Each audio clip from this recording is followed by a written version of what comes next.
Hello and welcome to Decent Football. Manchester United are gonna go away to Crystal Palace. Very, very interesting game. Now we need to get 3 points. We got a draw against Chelsea. In this game, 3 points on nothing. I'm sorry, but we have to get 3 points. We might not get 3 points, and if we don't get 3 points, top 4 is in danger. All right, it's in danger. Because I don't think we can beat Manchester City. I'm not really confident for the Crystal Palace game. We haven't been we haven't been good in this past few games. We haven't been playing well, and I think it's down to the midfield. Matic, he's on his last legs. McTominay and McFred are not creative, and Donny van de Beek is not trusted by the manager. So it's like it's really, really hard to get the ball to our attackers. They're suffering. Paul Pogba has been a bigger miss than people may think. All right. When Paul Pogba got injured against Everton, I just knew that this was a big injury. I knew we were gonna struggle. I knew this was gonna be McFred. I was hoping that Donny could get the minutes, but then he got injured. So now he needs to get minutes again. And against Crystal Palace, Donny van de Beek simply needs to get minutes. All right. Hopefully Paul Pogba comes back, because it's gonna be a tough end to the season, and we need him. All right. I know. Look, I get it. Some people have, they don't want Paul Pogba to be at the club, and that's understandable. Okay, his agent is nonsense. All right, his agent is a whole bunch of nonsense. And look, all right, if his agent wasn't a whole bunch of nonsense and Paul Pogba was playing the way he does for France, nobody would complain. I don't think anybody would complain. All right, it's just that he's been inconsistent, and this season, it's been hard. It's been hard for him, particularly when the first he came in the first half. He wasn't fit, so he had to get fit again. Then his agent came out and all this, so it overshadowed his performances at the end of Christmas. And when he got back, he was getting a bit on the fan side again because of his good performances. Then he gets injured. I think people really need to understand the impact of this Paul Pogba injury, because we're gonna miss him in the Manchester City game. All right. And I hope he returns soon, because we're gonna miss him for the Crystal Palace game and the Man City game. There's gonna be a lot of games where we're gonna struggle. All right, that midfield is gonna struggle. All right. So, onto the starting 11. The starting 11: David De Gea stays in goal. Right back, Aaron Wan-Bissaka gets in there. Eric Bailly for me has to start. Lindelof played against Chelsea, so why not play Bailly in this game? No need to play Lindelof. Maguire next to him, and Luke Shaw plays on the left back. Donny van de Beek has to start in the midfield for me. He simply has to start, and I'll start McTominay with Donny van de Beek. Or I'll start McTominay with Donny van de Beek. Right midfielder, we'll go with Mason Greenwood. Anthony Martial as a striker. On the left, I would go with Marcus. Bruno is going to be at the cam position. Now, this team, I believe, is good enough to beat Crystal Palace. All right. The only player that might struggle in the Crystal Palace game will probably be Donny van de Beek. Donny van de Beek, I don't think people should understand. Donny van de Beek is not.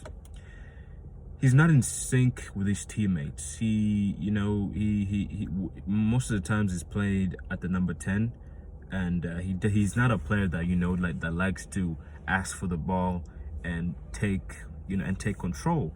He's a player that likes to go into space, you know, pass and move, pass and move. That's his game. That's how he's been produced in the Ajax system, okay?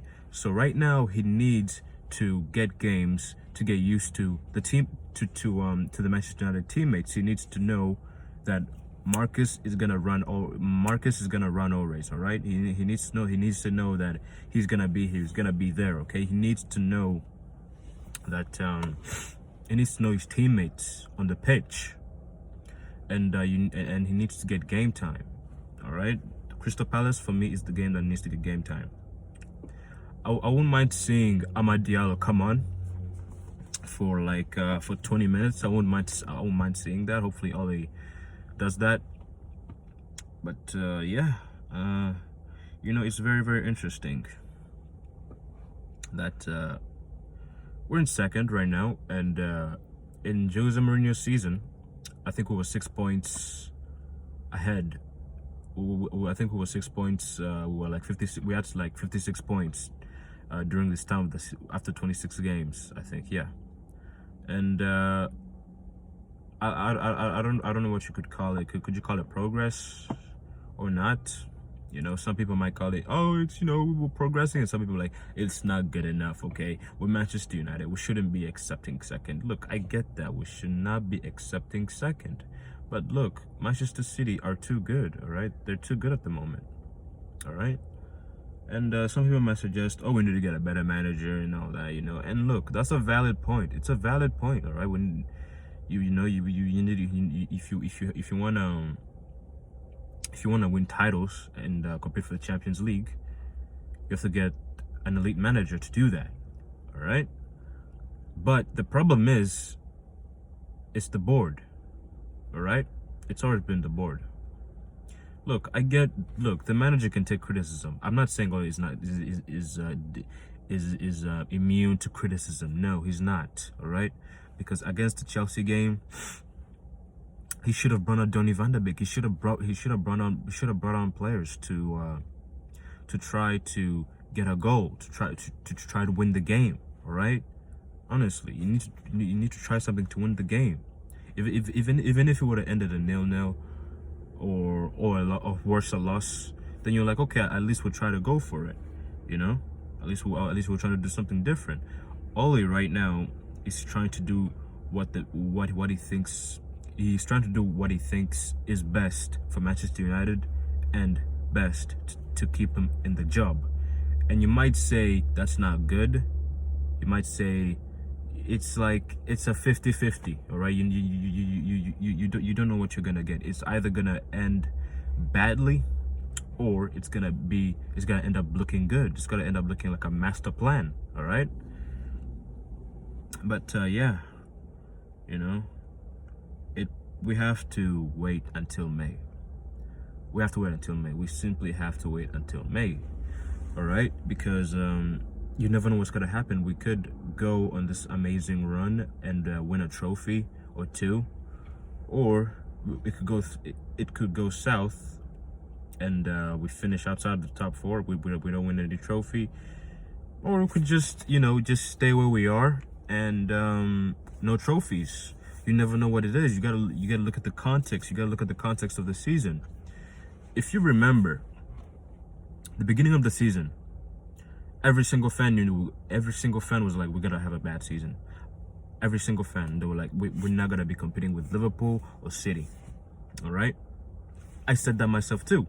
That transfer window was a shambles. It was terrible. Now we got ourselves into second. And if you told any United fan back then that you're gonna be second by this time, almost every single one of them would have taken that. Almost every single one of them. The problem is that we got out of the Champions League. All right, that is gonna be something that's significant on judging Ole at the end of the season. It's gonna be significant. To save himself, he needs to win a trophy. For him to get a new contract, he needs to win a trophy. All right? That's what he needs to do. Or, you finish second with and you're off by 8 points. Let's say 8 points of the league title. And you might look at, you know what?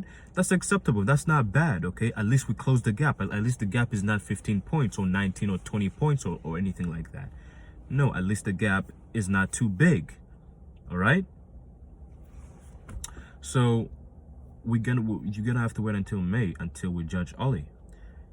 Criticism is fair. It's fair to criticize. It's fair to be Ollie out, and it's fair to be Ollie in. All right, but we have to wait until May to judge him. Anyway, guys, that's the video. Please let me know what you think in the comment section. What is your score prediction? For me, my score prediction is gonna be 1-0 to Manchester United. All right, I don't think this is gonna be a great game, simply because our midfield is gonna be terrible. Donny van de Beek hopefully starts, but I don't think he will. So McFred might go. So you know, but the one thing that one person certainly has to start is Bailey. Bailey needs to start. There's no reason we should play Lindelof and Maguire in this game. There's literally no reason we should do that. No, play Eric. Anyway, I'll see you in the next one.